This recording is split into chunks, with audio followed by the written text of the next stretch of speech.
안녕하세요 여러분, 이브이스크입니다. 제가 이번 시간에 여러분들한테 한번 좀 얘기를 해보려고 하는 거는 그냥 가벼운 얘기입니다. 오늘 또 일요일이고 하니까 제가 뭐 크게 여러분들한테 무거운 주제를 다루는 것보다는요 좀 가벼운 주제를 다루는 날도 있어야겠다, 그렇게 좀 생각을 해서 일요일이 된 김에 또 오늘 좀 날을 잡아서 좀 말씀을 드려보려고 좀 했어요. 그래서 제가 이제 생각하는 게, 그러니까 지금 여러분들도 집을 갖고 있는 사람도 있잖아요. 집을 갖고 있는 사람들 입장에서 생각을 해보면은 어떤 심정일까라는 생각을 좀 많이 해요 요즘. 그래서 어떻게든 뭐든지 그렇지 않습니까? 상대방의 입장이 돼서 저는 솔직히 제가 좋아하는 방법 중에 하나가, 이렇게 완전히 내가 그 사람, 그러니까 다른 사람, 그러니까 상대방 생각을, 누군가 어떤 입장에 생각을 하고 싶을 때 정말 그 사람에 대해서 생각을 해보려는 노력을 좀 많이 해요. 그래서 좀 그 사람이 좀 돼보자 싶어서 좀 그 사람에 대해서 얘기를 좀 해보려고 합니다. 자, 저는 30대 뭐 중반에, 30대 중후반에 일반 중소기업의 회사원이에요. 그래서 제 연봉은 한 월 400? 월 세전 400에서 뭐 세후에서 하면은 뭐 340, 50, 뭐 3, 40 정도 돼요, 실수령이. 그래서 이렇게 하다가 한 사회생활을 10년 넘게 했잖아요. 그래서 10년 넘게 해서 이제 한 3천씩 뭐 2천씩 막 피똥 싸게 저축을 해서 한 2, 3억 정도 자산이 있었어요. 한 2억 5천 정도.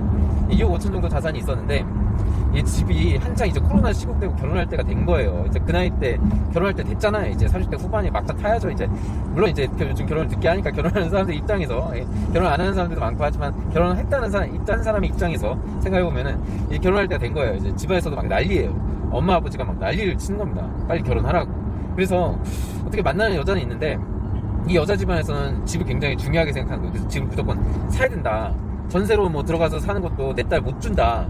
이제 막 그렇게 된 거죠. 그래서 어떻게든 집을 마련해야 될 입장에 처한 거예요, 남자가. 그래서 집을 이제 사야 되는데, 지금 가진 돈이 2억 5천밖에 없잖아요. 그래서 집을 보는데 또 이제 여자 쪽도 그렇고 이제 서울 사람이에요. 그래서 서울에 집을 사야 돼요. 그래서 한 24평짜리 집을 알아보니까 웬만한 변두리에 있는 건 왠 10억 뭐 다 이런 거예요. 그래서 어쩔 수 없이 10억을 이제 집을 사기를 이제 점찍어 놓고 돈을 마련을 해야 되잖아요. 2억 5천밖에 없어요. 그래서 아버지한테 손 벌리고, 아버지 형제들한테도 손 벌리고 그렇게 해가지고 겨우겨우 어머니 형제 집안 형제 집안 다 부탁해가지고 5천씩 1억씩 해가지고 겨우겨우 5억을 만든 거예요. 겨우겨우 5억을 만들었어요. 그래서 어쨌든 그것도 다 빚이에요. 그래서 그냥은 또 안 빌려주고 한 은행 이자 정도는 빌려주기로 또 딱 서약을 한 거예요. 그리고 대출 풀로 껴야 되니까 한 50%, 집값 50% 해가지고 10억짜리 5억 대출 받아가지고 걔 산 거예요. 샀어요. 작년에 사가지고 이제 막 신혼생활 하는데, 대충 이자를 그때 계산해보니까 이제 그때 한 7%, 6% 정도 됐다고 치고, 변동금리. 그래서 6% 정도 해서 한 이자만 연 3천 정도 하고, 이자가 연 3천이니까 월 한 250 정도면은 충분하겠다, 이자를 내는 거는. 그리고 원금을 그래도 2천씩은 갚아야 되니까 25년 만기로 해서 한 합산해가지고 한 400이라고 하겠습니다. 400 정도, 월 400 정도 이제 내는 걸로 이제 한 거예요. 그래서 진짜 빠듯한 삶을 하지만 이제 본인이 대리운전이라든지 다른 아르바이트를 해서 그 아르바이트 추가 수입으로, 부수입으로 생활비를 벌려고 했었던 거죠. 월급은 전부 다 이제 대출금에 다 갚아야 되고. 그런 상황에서 또 이제 요즘 여자들은 이제 취직이라고 해야 되나 그런 생각을 가진 여자들도 많잖아요. 그래서 결혼하면은 직장 다니던데 그만두고 전업주부로 보통 많이들 하니까, 이제 그것도 결국 나쁘다는 얘기는 아니에요. 좋은 점도 있으니까. 어쨌든 요즘 결혼하기도 힘들고 장가가기도 좀 어렵다 이런 상황에서 어떻게 해가지고 꼬셔가지고 결국엔 이제 일을 안 하는 조건으로 이제 결혼을 했어요. 그래서 전업주부로 이제 집에서 있고, 이제 남자는 부수입으로 돈을 벌어야 되니까 대리운전을 이제 하고, 또 대리운전뿐만 아니라 요즘 또 오토바이 배달을 많이 하니까 오토바이 배달 이제 시작한 거예요. 오토바이 배달 막 시작해요. 해서 일을 끝나고 나서 한 파김치가 돼서 돌아왔는데, 한 심야에 10시, 11시, 12시 해가지고 오토바이 배달도 시작해가지고 하루에 그래도 한 7, 8만원씩은 좀 벌자 해가지고 7, 8만원씩 벌고 막 그런 거예요. 그래서 그렇게 하고 다음날 막 일하고 막 그러다가 이제 몸이 계속 축나죠. 거의 자기 시간 없고 그냥 일밖에 안 하는 거잖아요. 잠만 자고. 그래서 그렇게 이제 계속 하다가, 그렇게 해서 해서 뭐 월 생활비 해가지고 뭐 그래도 한 그래도 150 정도는 이제 번 거예요. 오토바이 배달이 나고 대리운전으로. 그래서 예, 그렇게 하는데 그렇게 계속 쎄 빠지게 모았어요. 쎄 빠지게 모아서 벌어서 하니까 이제 주담대가 올라간다는 거죠. 이제 갑자기 이제 막 주담대가 오르고 이거 이러면서 분위기가 막 미국에서 금리 인상 뭐 빅스텝 뭐 자이언트 스텝 울트라 스텝 뭐 고통을 견뎌야 된다 파월 연중 의장 발표하고 뭐 한국은행 빅스텝 하고 막 난리가 난 거예요. 그러니까 이제 불안하잖아요. 불안하면서 이제 이제 겨우겨우 이제 월급 내 월급 중소기업에서 다니고 있는 이 회사 월급 전부 다가 이자 월급이랑 갚고 있고 나머지 겨우겨우 내가 야간에 한 3시간 4시간 일해가지고 겨우겨우 생활비 한 달에 150 정도 벌고 있는데 그 외에는 아무것도 없는 거예요. 아무것도 저축하는 것도 없고 아무것도 대비에 노후 대비 그러니까 노후 대비가 그냥 다 거기로 들어가 버리는 거죠. 집으로 집 빚 갚는 걸로 이자랑 원금. 그래서 아무런 대책이 없는 상황에서 갑자기 이자가 오른다는 거예요. 그러면은 막 주담대 연말 막 10% 가고 막 그런 전망이 막 여기저기서 막 나와요. 그러면 10%면 얼마예요? 뭐 이자하고 원금만 했을 때 이자만 갚았을 때 500이고 원금까지 하면 700 이상은 되잖아요. 그러니까 막 700을 갚아서 생각하니까 골이 아픈 거예요. 못 버티잖아. 월급 400 가지고 300이나 더 주택 그 담보대출 원금 그걸로 들어가야 되는데 지금 150으로 생활비를 하고 있는데 마이너스 150만이에요. 마이너스 통장 만들고 뭐 별짓해서 뭐 잘 제대로 돌아가겠어요? 그러니까 결국에는 이제 미래가 너무 암담한 거지. 근데 더 문제는 집값이 떨어지는 거예요. 집값이 막 내 단지 지금 내가 살고 있는데 어디 막 3억 떨어지고 4억 떨어지고 막 그러는 거예요. 10억짜리가. 그래서 6억에 막 거래되고 막 이러니까 막 돌아버리는 거예요. 왜냐면은 내 돈 5억으로 해가지고 빚을 5억 지고 그 빚 5억 갚느라 등골이 빠지고 있는데 그게 그 빚을 갚아야 될 5억이 1억이 돼버려요. 그러니까 내 돈 자산이 4억이 마이너스가 돼버리는 거예요. 그렇잖아요. 10억짜리가 6억에 금매돼서 그 실거래가가 됐으니까. 그러니까 이제 아주 돌아버리는 거죠. 막 4억, 5억짜리가 막 내 돈 5억이 1억이 돼버렸으니까 얼마나 열받아요. 그래가지고 막 앞으로 어떻게 되나 막 부동산 막 사이트 뒤집어 전문가들 얘기하는 거 들어보니까 어떤 전문가 막 오른다 그러고 어떤 사람은 여전히 계속 오른다. 걱정하지 말아라. 10년 뒤에 다시 돌아온다. 예? 10년 뒤에 어차피 집값은 오른다. 예? 부동산 불패다. 인구 감소가 돼도 서울은 건재할 거다. 예. 그런 얘기를 이제 보면서 자기 이제 위안을 계속 자기 위로를 하고 있는 거예요. 자위를 하고 있었던 거죠. 그런 방송을 보면서. 근데 웬걸 9월달에 뭐 울트라 스텝 한다는 얘기가 막 나오고 1% 올린다는 얘기가 나오고 주던달 10%는 무조건 갈 것 같은 거예요. 막 돌아버리는 거예요. 막 그러니까 막 이제 막 당장 1년도 못 버틸 것 같고 그렇잖아요. 어떻게 버텨요 1년을 3-4개월도 버티기 힘들걸요? 월 700을 어떻게 내요? 내 월급이 400인데 내 와이프는 애 보느라 일도 못하고 또 일할 생각도 없고 예? 그래도 어떻게 돈을 거기서 충당하냐고. 내가 지금 오토바이 배달까지 해도 생활비 벌기도 빠듯했는데 150 내기도 빠듯했는데 그 생활비랑 내 월급 합쳐봤자 550밖에 안 되는데 부수입하고 오토바이 배달 일반 월급 다 두 개 다 합쳐봤자 550밖에 안 되는데 700을 갚으려면 마이너스 150이고 또 생활비는 또 안 써요? 생활비도 벌어야 되잖아요. 그럼 못 버티는 거예요. 그러니까 당장 팔아야 되는데 자꾸 이제 또 방송에서 유튜브나 막 이런 데 보니까 또 막 괜찮다고 막 그러고 막 돌아버리는 거죠. 이제 그때부터. 그러니까 더 이상 못 버티고 이제 그때부터 이제 던지기 시작한 거예요. 이 사람이 이제 안 되겠다. 이 전만 보니까 유튜브 부동산 오른다고 하는 사람들 말 도저히 못 믿겠다. 그러면서 이제 부동산을 이제 내다 팔 결심을 하고 부동산을 찾아갔어요. 그러니까 부동산에서 막 매물이 엄청 많은 거야. 막 전화 받느라 막 정신 없더라고. 그래서 아니 부동산 매물 내면 매물 너무 싸서 지금 한참 대기하셔야 된다는 얘기 들은 거예요. 에? 그래서 지금 매물이 얼마나 쌓여있다. 수십 건 쌓여있다고 이 단지만. 그래가지고 막 그거 어떻게 파냐 시세가 얼마냐 막 그러고 듣고 더 쇼크를 받은 거야. 이거 팔려면은 지금 얼마 전에 금매로 해가지고 실거래가 6억보다 1억 더 낮춰야 된다. 1억을 더 낮추면 5억이잖아요. 그 5억이면은 딱 그 내 목돈 그 아파트를 불과 1년도 안 된 몇 개월 전에 샀던 그 가격 그대로 그 가격 그대로 그냥 마이너스가 된 거예요. 내가 가지고 있던 돈이 아주 그냥 날아가 버린 거죠. 빚만 고스란히 남는 형국이 된 거예요. 그죠? 봐요. 그래서 막 울며 겨자 먹기로 5억으로 안 내놓다가 결국에는 한참 기다리고 막 몇 개월 기다리다가 결국에는 그냥 더 이상 못 버티니까 똥구멍이 찢어지게 생겼으니까 이제 못 버티고 내놓기로 결심을 한 거예요. 딱 내놨어요. 그래서 내놔서 어떻게든 팔았어요. 근데 생각을 해보시라고요.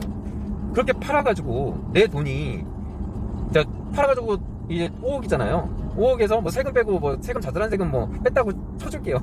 뺐다고 쳐주고 5억이에요. 5억을 이제 현금으로 주었어요. 그죠? 집을 팔고 5억을 현금으로 줬는데 그 돈이 내 돈이 아니잖아요. 그것도 은행 빚 갚아야 될 거 아니에요. 은행 빚 변제해야 될 거 아니에요. 그걸로 은행을 빚변제를 다 못하는 거예요. 그걸로도. 왜냐면 중간 뭐 중도 상환 수수료도 내야 되고 뭐 그런 거 많잖아요. 그래서 그러다 보니까 마이너스 통장에서 나가고 인생이 완전히 그냥 마이너스가 돼버린 거예요. 나는 5억을 불과 1년도 안 된 기간 동안 내 5억이 날아가 버린 거예요. 근데 그것도 내 돈이 다가 아니잖아요. 거기에 친인척들 그리고 우리 부모님 돈 1억씩 5천씩 막 땡겨가지고 이자도 줘야 될 서약까지 했는데 그거 어떡할 거야. 그러니까요. 그게 되게 심각한 문제라니까요. 정말. 그래서 당장 내가 5억 5억 준 거 다 은행에 다 날리고 내 돈 빵원되고 거기다가 은행 중도상환 수수료 물으려고 마이너스 통장 만들고 또 거기서 또 빚을 지고 또 이제 또 이제 가족들한테 또 아쉬운 소리 막 설득하는 소리 엄청 내야 되잖아요. 돌아다니면서 아 죄송합니다 이거 꼭 갚겠습니다 그러면서 내가 열심히 일해가지고 한 10년 뒤에 이거 만들어가지고 갚겠습니다 뭐 그럴 거 아니에요. 그죠? 그렇게 해가지고 갚아가지고 그렇게 그리고 또 매달 몇십만 원씩 꼬박꼬박 이자 내기로 약속했던 것도 지켜야 되잖아. 염치가 있죠. 그래서 그걸로 그냥 또 이제 팔기로 결심을 하고 또 월세방 얻어가지고 또 들어가서 이제 살겠죠. 아니 그럴 거면은 왜 그렇게 무리하게 결혼을 하려고 해서 아예 그냥 결혼 안 하는 게 낫죠. 처음부터. 그죠? 결혼을 안 하기로 생각을 했으면은 내 돈 2억은 고스란히 내가 가지고 있었을 거고 그 1년이란 기간 동안 갖고 있고 계속 또 내 월급을 계속 또 모아가면서 그 돈으로 지금 예적금을 들었으면 지금 얼마예요 벌써 그게. 예? 그렇게 해서 은행 예적금을 들 생각을 하고 가졌으면 최소한 거기에서 또 자산을 불리고 있었을 거 아니에요 지금. 내가 갖고 있던 2억 5천에서. 그죠?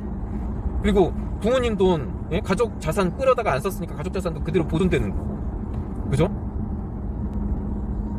그리고 솔직히 그거 과연 그렇게 해서 결혼했던 여자가 그게 내 집이 날아가고 내가 마이너스 인생이 됐는데 그 마이너스 인생에서 있는데 곁에서 지켜주겠습니까?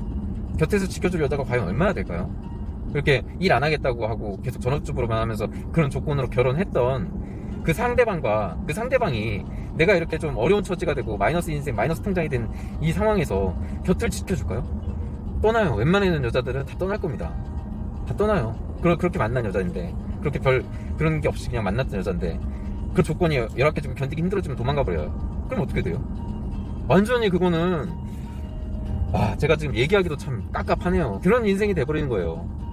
특히 아마 제가 볼 때 영끌하고 유혹에 많이 빠져가지고 충동질 했던 거 막 30대들 특히 40대도 마찬가지고 30, 40대들 피해자들이 되게 많을 거예요. 이런 사례에 제가 좀 전에 얘기한 그런 사례의 피해자가 아마 30, 40대에서 굉장히 많을 거라고 저는 생각하거든요.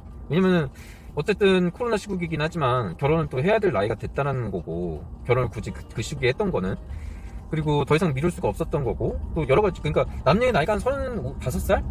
그쪽 전으로 왔다 갔다 했을 것 같아요. 그리고 40살 초반 때도 꽤 있었을 것 같고요. 그래서 이런 부류들이 아마 지금 제일 힘들 거예요. 이 나이 때. 35, 그러니까 30대 초중반 그리고 30대 후반까지 다 이제 30대는 전부 다 커버하는 거고 40대 중반까지 이 나이대의 사람들이 아마 이번 그 코로나 그 버블 한국 부동산 미친 듯한 이 버블의 그 붕괴 이 기로에서 가장 큰 피해자가 될 거예요. 그래서 제가 누누이 지금 말씀드리잖아요.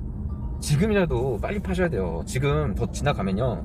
여러분들 제가 좀 전에 그 사례로 들은 그 10억짜리 아파트 6억 됐다 그랬잖아요. 금매로 실거래가가. 그래서 시세가 6억 돼 버렸다 그랬잖아요. 그 시세 6억 된 아파트 있잖아요. 그거 4억 되고 3억 되는 거 금방이에요. 그거 내년 되면 4억 되고 3억 돼요. 그러니까 여러분들 조금이라도 덜 불행하게 되고 싶으시면은 빨리 지금이라도 던지셔야 돼요. 과감하게. 그러니까 남들보다 더 강속구로 더 세게 던져야 된다니까요. 지금 웬만한 체인저? 이렇게 체인점 하듯이 1억, 2억 떨어뜨려가지고 던지시면 안 된다니까요. 지금은 아주 그냥 최강속구, 내가 던질 수 있는 최강속구 150km로 막 시게 던져야 돼요, 남들보다. 그래야지 그게 스트라이크 돼요.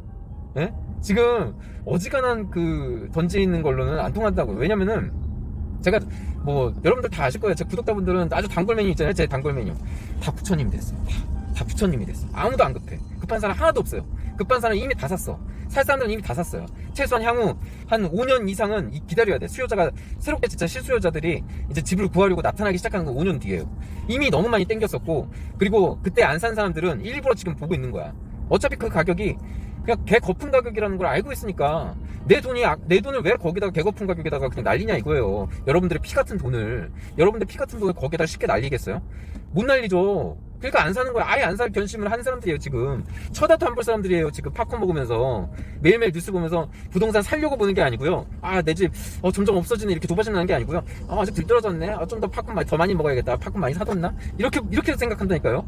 진짜 안 봐요. 이제 매수자들은 절대로 쳐다도 안 보고 웬만한 가격으로는 눈길도 안 준다니까요. 이제 그만큼 시장에 완전히 그냥 거품이 아주 그냥 박살이 났어요 지금. 그리고 울트라 스텝 하잖아요. 그럼 그때는 이제 다음 주 수요일이잖아요. 울트라 스텝 하면 아주 그냥 그때는 무슨 거래 걷자도 이제 얘기하기 힘들어질 겁니다. 그때는 정말로. 그러다가 막 갑자기 막 강남에 뭐 어디 아파트 10억 이하의 실거래 다 이러고 그렇게 된다니까요. 금리 인상 계속 되잖아요.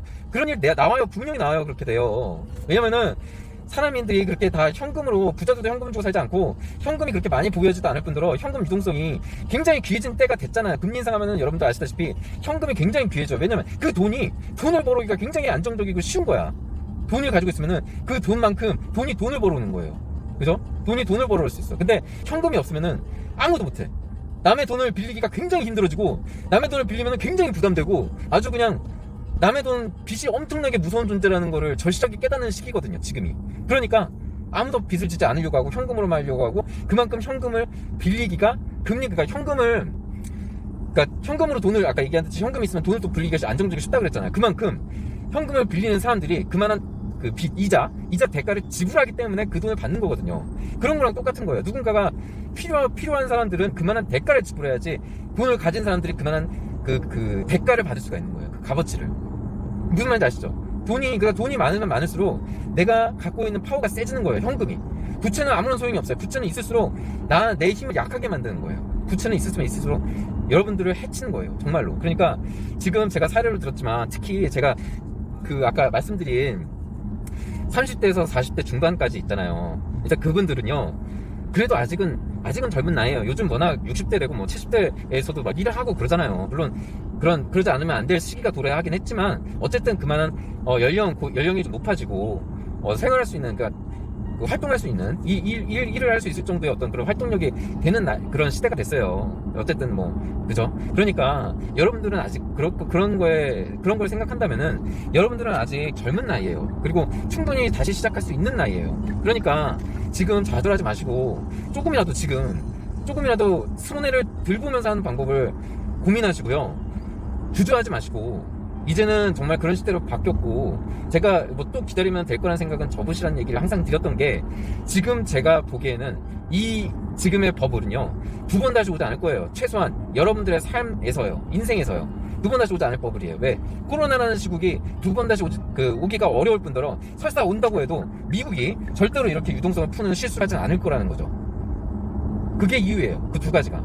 그래서 이런 유동성은 더 이상 나오지 않아요. 이런 유동성은 두 번 다시 오지 않을 거예요. 그러니까 제가 좀 전에 얘기 드린 아직 젊으신 분은 30대에서 40대 충분히 다시 시작할 수 있으시고요. 그리고 여러분들도 마찬가지로 5년 뒤 혹은 6년 뒤에 집이 정상적으로 이제 가격이 돌아온단 말이에요. 그렇게 되면은 그때는 여러분들이 어쨌든 그 기간 안에 지금까지 했던 과오, 실수 이런 것들을 만회하시고, 어쨌든 그걸 각각 견제하셔야 되니까요. 만회하시고 다시 새 출발하셔서 충분히 5년 안에 집을 사실 수 있어요. 다시. 그러니까 아직 늦지 않았으니까 제가 말씀드리고 싶은 거는, 아직 늦지 않았어요. 그러니까 좌절하거나 너무 그렇게 기다리거나 혹은 그런 잘못된 선택은 하지 마시고요. 할 수 있다, 다시 새 출발하자는 생각으로 지금 빨리 있는 자산을 처분하시고, 조금이라도 좀 더 나은 조건, 그리고 조금이라도 또 새 출발을 좀 할 수 있는 시기를 좀 당겨서 행복한 삶을 누릴 수 있도록, 여러분들 행복하셔야죠. 그러니까 행복한 삶을 조금이라도 누릴 수 있게 지금이라도요 빨리 처분하시고 새 출발 계획을 아주 구체적으로 바로 실행에 옮기세요. 아마 지금 제 방송을 보시는 분들은 제 생각에는요, 그래도 많은 고민하고 갈등을 많이 하시고 계신 분들이 많이 보시지 않을까 싶어요. 물론 이제 부동산을 이제 굳이 구매하지 않으시고, 또 앞으로 어떻게 될지 궁금도 하시고, 또 어떤 생각을 가졌는지, 제가 어떤 생각을 가졌는지 듣고 싶은 분도 많이 계실 거라고 생각이 돼요. 그리고 예를 들어서 보시는 분, 시청자 입장에서 그러니까 저와 같은 생각을 갖고 계시고 혹은 앞으로 떨어질 거라는 생각에 또 그런 새로운 그런 어떤 소식이나 또 새로운 어떤 그런 게 있을지 이제 기대하고 보시는 분들이 많을 거라고 생각이 되는데, 어찌됐든 제가 지금 말씀드리는 오늘 내용의 주된 내용은요, 주된 주인공은 제가 좀 전에 얘기한 그 영끌하고 또 너무 심하게 과욕을 부려서 그러니까 실수를 저지르신 분들에 대해서 어떻게 보면 인생의 중대한 실수죠. 중대한 실수를 저지르신 분들에게 좀 드리는 진심 어린 그 충언이에요. 여러분들 너무 낙담하지 마시고, 지금도 다시 할 수 있어요. 정말 다시 할 수 있으니까 지금이라도 빨리 던지세요. 아주 그냥 던지지 마시고 강속구로 시게 던지세요. 아주 그냥 남들이 체인적 던지잖아요. 100km 미만짜리 아주 그냥 시게 던져요. 150km짜리. 예. 그래가지고 빨리 던져서 처분해야지. 지금은 빨리 파는 사람이 승자입니다. 그리고 여러분들이 하루빨리 새 출발을 하시고 또 행복한 삶을 누리시기를 바라는 마음에서 이번 방송을 마무리할까 합니다. 감사합니다.